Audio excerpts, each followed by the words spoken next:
All right. Getting ready to get started. You're going to be able to see? See. So everything I have, she's still there.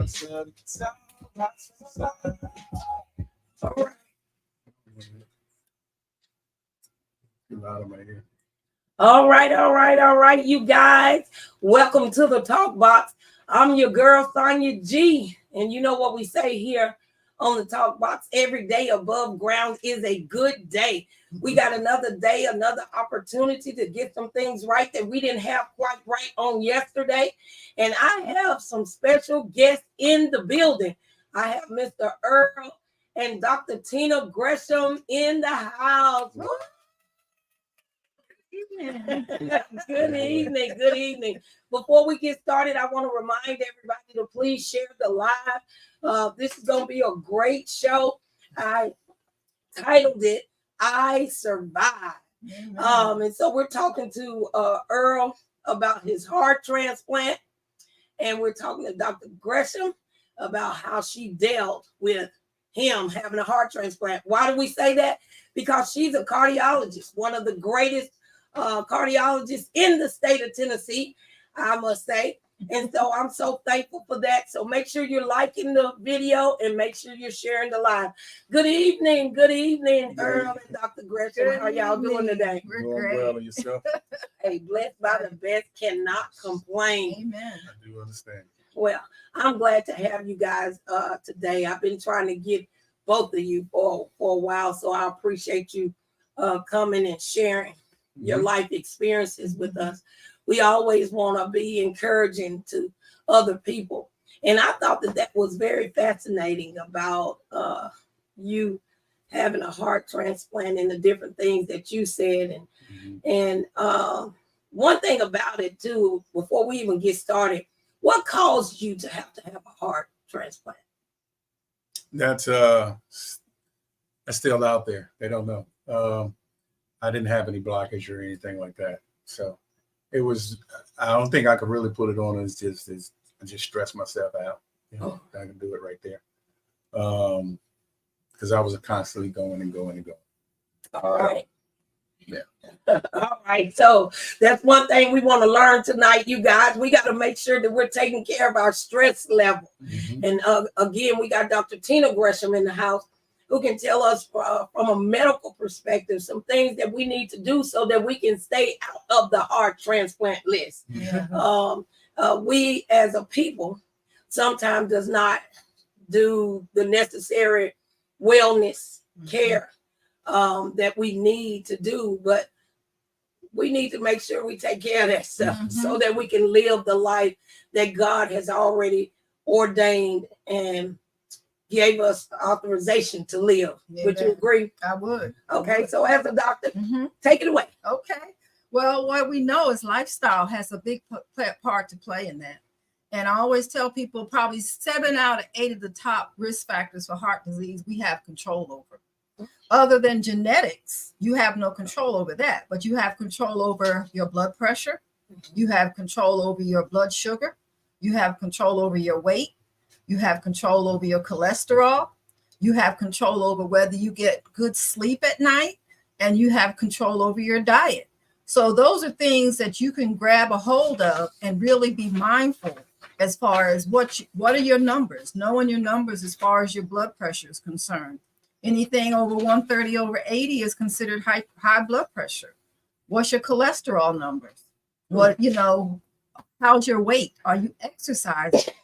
Some of you probably see me on Facebook sometimes on Sunday morning when I've been out for my walk, but I try to live the life that I'm promoting and encouraging you to do, because it's not something that's unobtainable. So those are something that you have control over. Okay. All right. Well, Earl, I'd like to ask you a few questions. What was your life like before the transplant? Before the transplant, I was constantly on the move. I had my business. We were doing several businesses, and I was constantly on the road, always traveling, always trying to build my business to the next level. We had two different careers going, so I was always going my way, she was going her way, and we were just building. And what I found out that I didn't have anything in place, so to speak, as far as insurance is concerned. So I picked up another job just to get the insurance. Mm-hmm. And actually started with something I wanted to do when I was 19 years old, to get in the trucking business. But I started working with truckers, so I started working there. Plus, I still had my business going. Right. That was another stress level added on. So, taking care of that responsibility and getting that things in place, because every time I went to the doctor, they said there's nothing there. Every time I had a calf and stress test and everything, there's nothing there.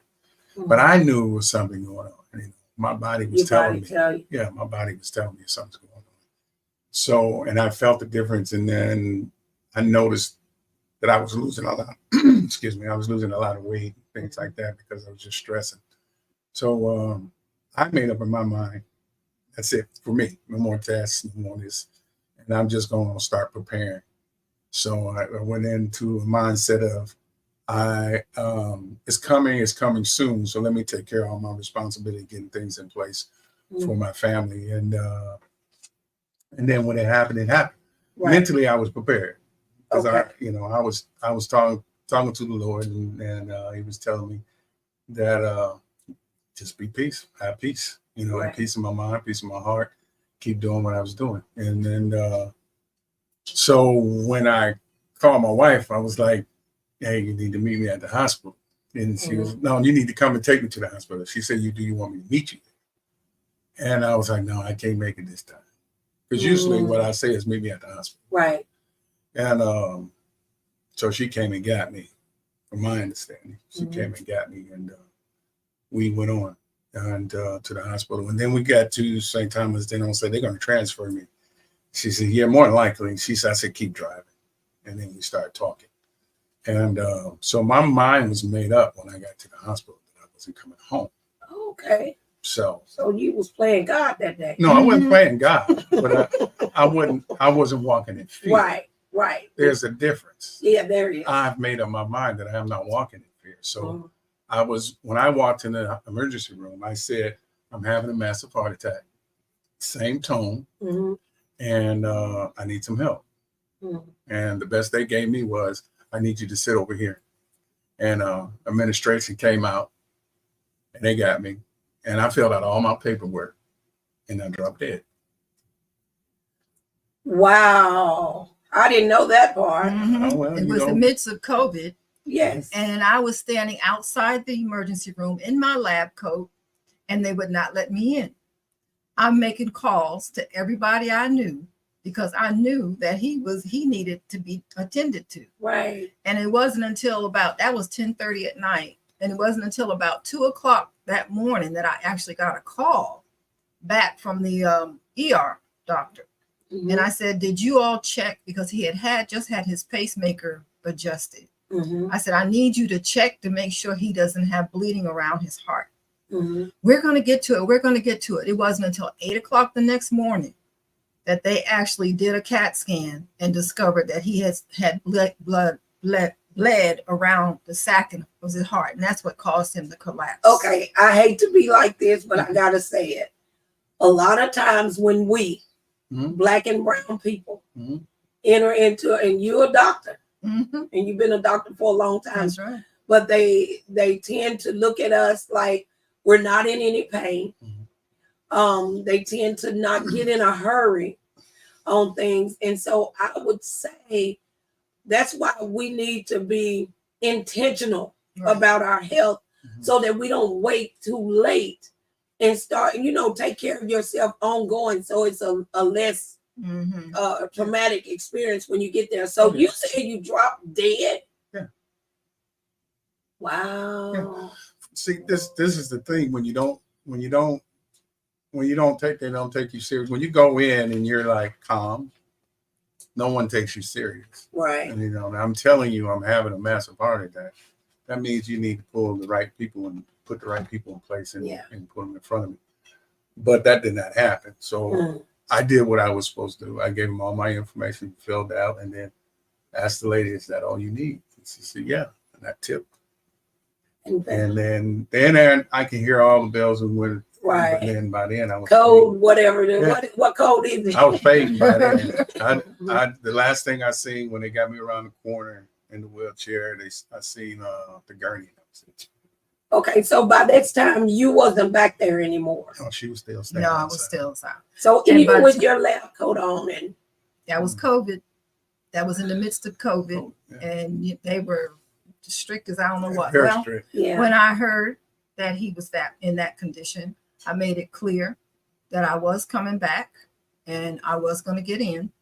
Mhm. And I called ahead and I was able to get through to one of my ex-partners. And when I got up to the floor, they all had long faces, and I dropped to the floor and I said, "Jesus, Jesus, Jesus." yes, yes, I said, "Jesus." And then I looked at them and I said, "Do what you have to do." right, And that's when they took him and put him on life support. So he was on total life support. And then the decision was made that his heart it died. I mean, it was functioning at 1% when it's supposed to be functioning at over 55 to 60%. Yeah. And so the decision was made, he needed a heart. And this is where the miracle came in, because that was a Thursday. Friday, they started the paperwork and all the processes to get him, typed and matched and everything. And then they told me they were going to have to wake him up, because if he was going to have this heart transplant, he would have to sign the consent form. wow, So I was like, Wow. what? wow, So I said, I can't sign. They said, no. I said, well, he's on life support. How's he going to know what he's doing? They said, we have to lift the sedation and he has to sign. wow. So that's when we had to wake him up. So I wanna stop briefly right there, just to give some insight on that, for you to tell the audience how important it is to have everything in place. Right. So did you have a living will He did not No, have a I didn't living have a will living and will. and no power of and no attorney? no power of attorney. So those are things that we need to put in place now Yes. before anything happened. A living will as well as a power of attorney. I even go to the limit to say I would put a trust in place. Yes. I would take it to the next level. I mean, living will is simple, but taking it to the next level, take it to a trust. Mhm. So you'll know that nobody's going to fight it. Nobody can fight that, and put everything in place. We had talked about that afterwards, and there's so many things that as a people we do not know, Right. and those who do know, they don't tell. And my mission has always been, if I find out, I'm telling the next person. Right. Right. A lot of people don't like that, but I don't care. So I'm letting you know, the best thing for you to do, you get your living will, then you get your trust, and you put things in place that's necessary for your family, and get a power of attorney so they can make decisions when you can't. Right. Right. Because I thought she came to heaven with me when they were here. I thought I They made woke it. you up. You thought you done I made thought I made it. Hey, I got to take a brief moment for one of my sponsors. Need a stunning website that stands out? Looking for a marketing boost that gets results? Look no further than MT Graphics. From eye-catching web designs to digital marketing strategies that drive growth, they've got you covered. Let them bring your brand to life. Take your business to new heights with MT Graphics. That's MTGRAPHIX.com. All right. So you thought you had, I thought I you made it. thought you made it. Yeah, I woke up, the room was white, the ceiling was white. I made it. And then she come peeking over. You wake up, I was like, what are you doing here? Yeah. But all seriousness, Mhm. I think people need to take care of that, because when she said to me, you need to sign this, and I was like, sign what? I didn't sign everything. I put Right. everything in place Right. that I knew about to put in place. So what else am I signing? I'm good. I was at peace. Right. And that's what my conversation with her. And listen, wherever I was at peace. Right. I don't want to sign anything. Oh, wow. The Yeah. stubbornness Then got in. then And the then I neck, said, the give me neck the went. room. Yeah, Because she we cleared, have to talk. she cleared the room first, Yeah. and then I signed the paper. So we're just gonna leave it right there. But Yeah. I signed the paper and they put me right back there. So Okay. Well, Stephanie Wallace just said, praise God and thank you for valuable information. Again, if you're just now tuning in, I have Earl and Dr. Tina Gresham here. Earl, as after having a heart transplant, and Dr. Gresham being the #1 cardiologist in the state of Tennessee, I'm vouching.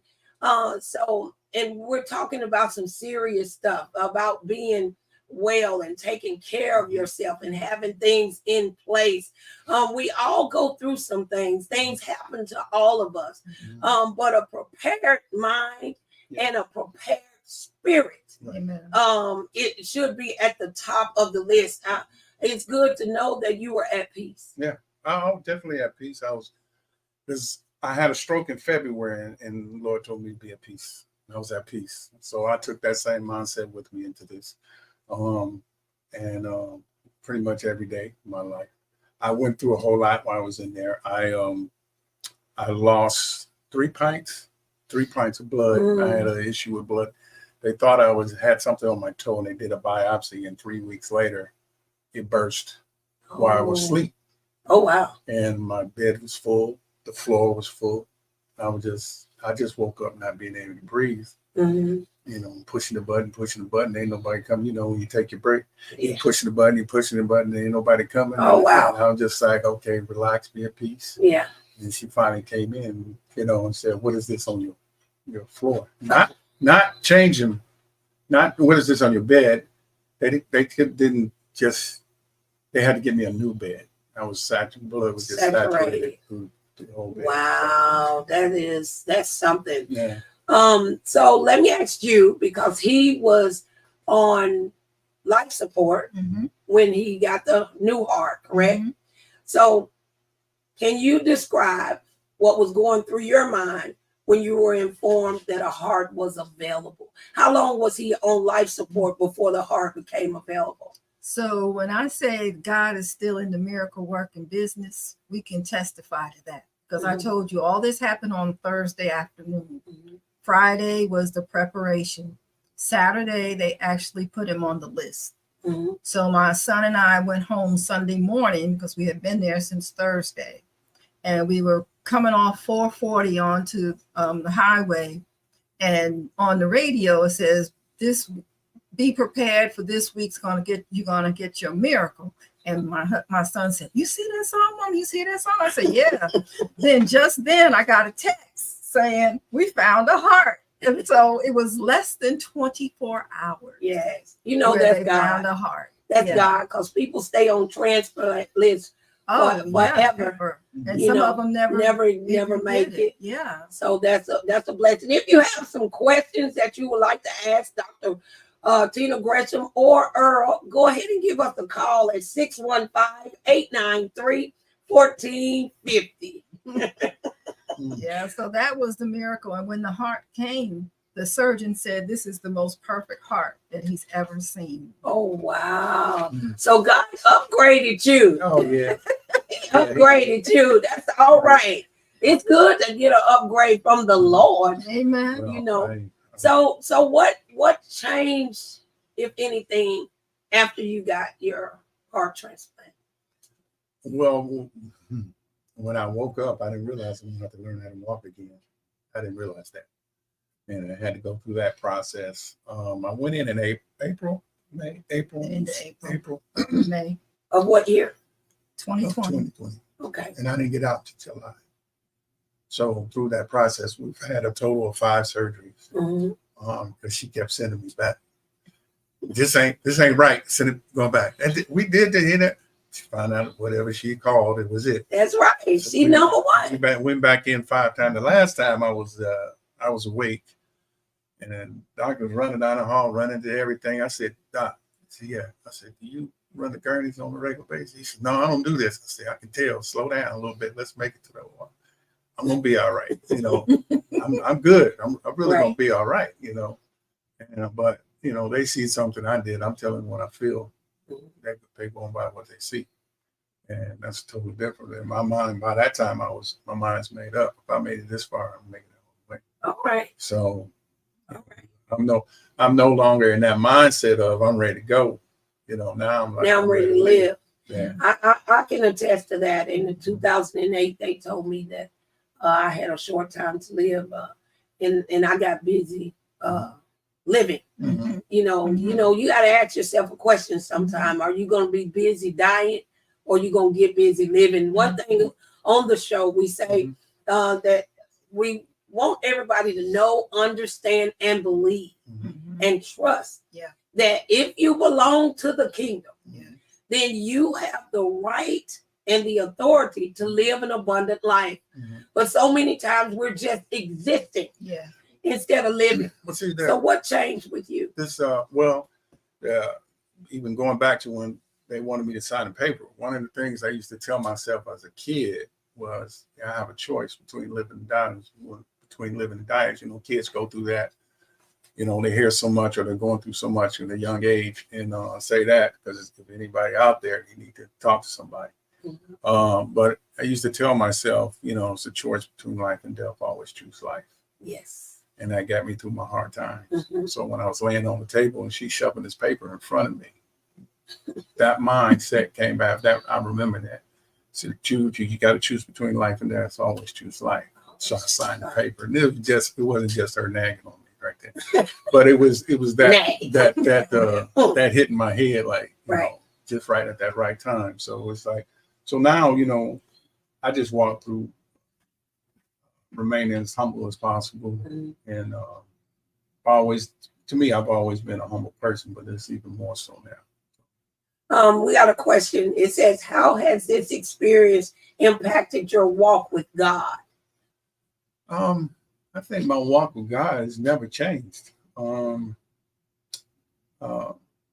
think it allowed me to understand a little bit more of what I believe, that He exists and He's there.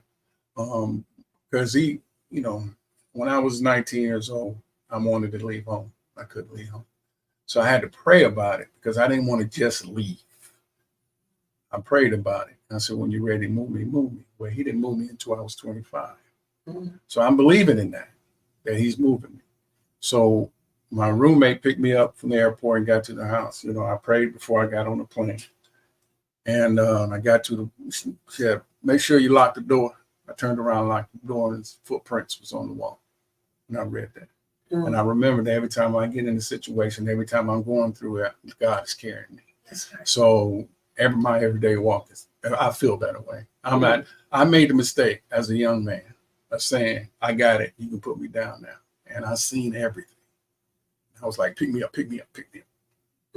Because when you see it, it's ugly. It's real ugly. So. All right. Dr. Gresham, what do you want to add? Wow. Well, I can say that as a believer, to be able to live through an experience like this and see God working at every facet of this journey, that we can truly testify God is real. And I always, one of my favorite verses is lean not to your own understanding, but in all your ways acknowledge Him and He will direct your path. And so this is something that we've lived, and we can truly be a testimony. He's a testimony to do better. I talked earlier about the things that we can do and that we have control over. So we're working on his weight and his exercise. And because I tell him, I say, you got a second chance. That's right. And you got a perfect heart. So you need to just take stock of that. Be good with that. That's right. Take better care of that than you did of your original. I want to touch something right quick. This time rolls by so fast. So what did it do for your relationship, for your covenant, for your marriage? Well, I'll tell you this much. She's seen my angels. Really? And she seen my, I'm not, no. He's seen my angels. My angels work woke her up. Mm-hmm. When I was going through that issue with blood, when I was losing my blood, they woke her up. Yeah. And for her to tell me, because they woke me up in my bed, Right. that something went right. And that's why I started pushing the button like crazy. Right. But she seen my angels. And I have a prayer partner who lived in Atlanta. And when I woke up, I didn't know what was going on because that was the night that EJ stayed with him. Then one night I went home and I woke up and I saw this big angel with this huge wings standing over his bed with a sword. And he was fighting over his head. He was fighting. And I couldn't see who or what he was fighting. Death angel. And my girlfriend called me the next morning. She said, you tell my brother that he's going to be okay because his angels are there at his side. And she described it just like I saw it. Look at that. Look at that. That's called confirmation. Yeah. We got Ro Perkins there. Mr. Earl is an inspiration to me. There have been many life lessons that I've learned from him, and Doc and I am extremely grateful to them both. I tell you what, you guys, it's good to have you guys here to attest to how good God truly is. Yes. God is still in the miracle Yes, he business. is. Yes, he And anybody who's watched Grey's Anatomy and all that stuff on TV, even on the shows, you don't normally get a heart that fast. No, you don't. A heart is an organ that somebody else had to pass in order to allow you to live. Right. And so that's something for us to be thankful for. Because when we look back, way back over 2,000 years ago, a life had to be given so that we could have life and life more abundant. Yeah. And so if nothing else, regardless of what we're going through, if nothing else, I want to tell everybody listening to fine-tune your relationship with your creator and watch him work. It doesn't matter how much money you got. It don't matter what color you are. It doesn't matter about any of that. But what does matter is your relationship with God. Do y'all have anything you want to share before we wrap it up? No, I just want to emphasize that point because think about it. During COVID, nothing was happening. So it had to be God that just aligned things up, that Nashville was the last place to shut down their transplant center. So we had access to the best of the best. And we were able, he's here as a testimony. God's timing is perfect. God's timing. And things will line up if we just kind of just stay in prayer and just stay in our covenant and stay true and stay obedient to the word. I just look at myself as just walking in peace. They said I'm still healing. And I feel a difference when I get angry and I slow it back down. All right. Take pace by step by step, pace by pace. So other than that, I'm good. And if I can just say, stress can kill you. Stress can kill you. So just be mindful that you need to have a way that you can handle your stress. All right, you guys. Just in case you don't know, I'm Sonia G here on the Talk Box, and I just want to remind you that every woman wants a bomb body. So y'all need to go to the website bombody.com and get all your fashion needs for wellness as well as your essential oils. Well, Earl, Dr. Gresham, thank you so very much for being such awesome guests on today. I'll see you guys next week, same time, same place. And remember, check out your girl, Sonia G, on the Talk Box. Be blessed. All right. Let's talk about it. Yeah, listening to the Talk Box side. Yeah, listening to the Talk Box. Let's talk about it.